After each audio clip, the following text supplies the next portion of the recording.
অমাবস্যা ও লঘুচাপের প্রভাবে সমুদ্র ও নদ নদীর পানি ফুঁসে উঠেছে। লোকালয়ে জোয়ারের পানি ঢুকে দফায় দফায় প্লাবিত হচ্ছে কৃষকদের বাড়িঘর। এদিকে বরগুনার পায়রা, বিষখালী ও বলেশ্বর নদীসহ উপকূলীয় সব নদ নদীর পানি বিপদ সীমার উপর দিয়ে প্রবাহিত হচ্ছে। প্লাবিত হয় এ জেলার নিচু ও চরাঞ্চল। চরম আতঙ্কে নদীর পাড়ের বাসিন্দারা। এ নিয়ে আরও জানাতে পটুয়াখালীর কলাপাড়ার লোন্দা গ্রাম থেকে যুক্ত হয়েছেন জসিম পারভেজ ও বরগুনা থেকে সুজন আকন্দ। প্রথমে যাচ্ছি জসিমের কাছে। জসিম, লঘুচাপের প্রভাবে জেলার নদ নদীগুলোর কি অবস্থা? পানি বৃদ্ধি পেয়েছে কিনা জানাবেন।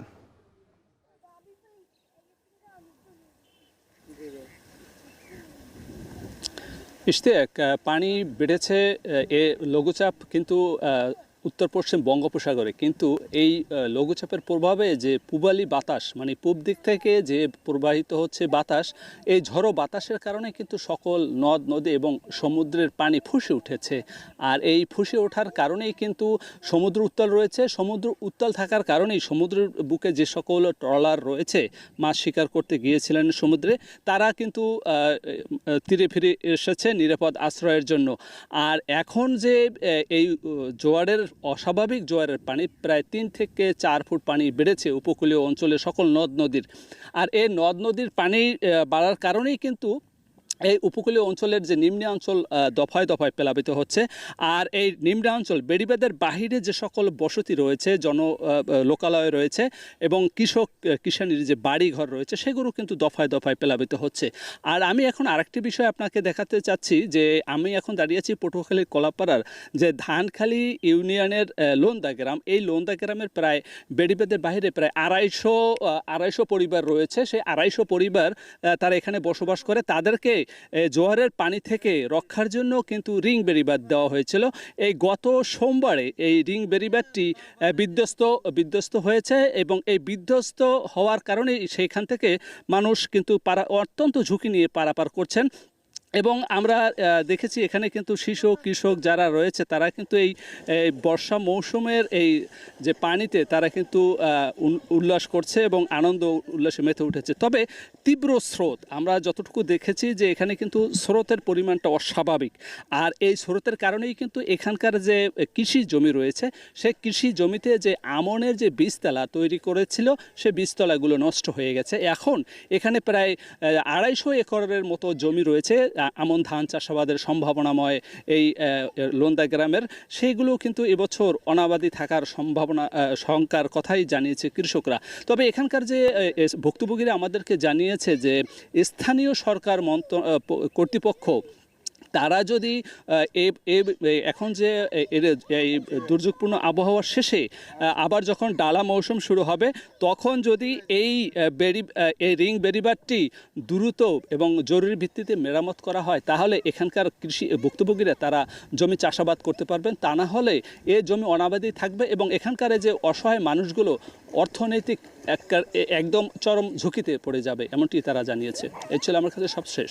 ইশতিয়াক, এই পর্যায়ে জানবো বরগুনার নিম্নাঞ্চলগুলোর খবর। সেখানে আছেন সুজন আকন্দ। সুজন, জোয়ারের পানিতে জেলার নিম্নাঞ্চল প্লাবিত হয়েছে কিনা বা কোনো ক্ষয়ক্ষতি হয়েছে কিনা জানাবেন। ইশতিয়াক, আসলে বরগুনার পায়রা, বিষখালী এবং বলেশ্বর এই 3 নদীর কিন্তু পানি বৃদ্ধি পেয়েছে এবং পানি উন্নয়ন বোর্ড জানিয়েছে যে বিপদসীমার কিন্তু 30 সেন্টিমিটার উপরে প্রবাহিত হচ্ছে। অর্থাৎ এই যে উপকূলীয় অঞ্চলে কিন্তু ঝড়, বন্যা কিংবা অতিরিক্ত জোয়ারের পানি বৃদ্ধি যে কতটা ভয়ঙ্কর সেটি আমি একটু আপনাকে দেখাতে চাই। সেটি হচ্ছে আমার পেছনে দেখতে পাচ্ছেন, এটি মূলত বরগুনা সদর উপজেলার ফুলজুরি এলাকা এবং এই যে বেড়িবাঁধের বাইরে এই বেশ কয়েকটি পরিবার রয়েছে। অর্থাৎ এই বিষখালী নদীর পারে কয়েকশো পরিবার কিন্তু এখানে রয়েছে। অর্থাৎ তারা কিন্তু বেড়িবাঁধের বাইরে অবস্থান করছে। তাদের কিন্তু ঘরের খুব কাছাকাছি এই বিষখালী নদীর জোয়ারের যে পানি সেটি কিন্তু প্রবেশ করছে। অর্থাৎ আর আধা ঘন্টা কিংবা 1 ঘন্টা পরেই কিন্তু এই ঘরবাড়ি কিন্তু প্লাবিত হবে, এমনটাই জানিয়েছে এখানকার যারা বসবাসকারী।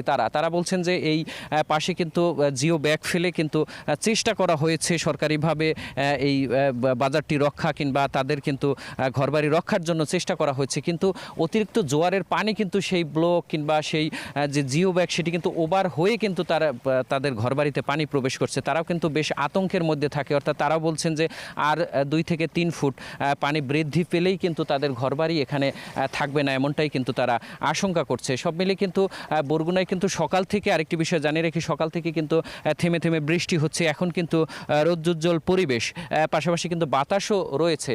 আরেকটি বিষয় জানিয়ে রাখি, বরগুনা কিন্তু একটি জেলে অধ্যুষিত এলাকা, যার কারণে সমুদ্রে কিন্তু এই ভরা মৌসুমে কিন্তু তারা মাছ শিকারের জন্য সমুদ্রে অবস্থান করে। কিন্তু এই যে বৈরী আবহাওয়া, এর আগে কিন্তু গত মাসে শেষ হয়েছে দীর্ঘ 58 দিনের নিষেধাজ্ঞা। সেই নিষেধাজ্ঞা শেষে কিন্তু তারা তাদের লোকসান কিংবা ধার দেনা পরিশোধের জন্য তারা কিন্তু এই ভরা মৌসুমে ইলিশ শিকার করবে। এই সময়টায় বৈরী আবহাওয়ার কারণে কিন্তু তারা কিন্তু বেশ লোকসানের মধ্যে পড়েছে এবং দেশের দ্বিতীয় বৃহত্তম মৎস্য অবতরণ কেন্দ্রেও কিন্তু মাছের যে ঘাটতি সেটি কিন্তু আমরা দেখতে পেয়েছি এবং বরগুনার প্রত্যেকটি বাজারেও কিন্তু আমরা দেখতে পেয়েছি।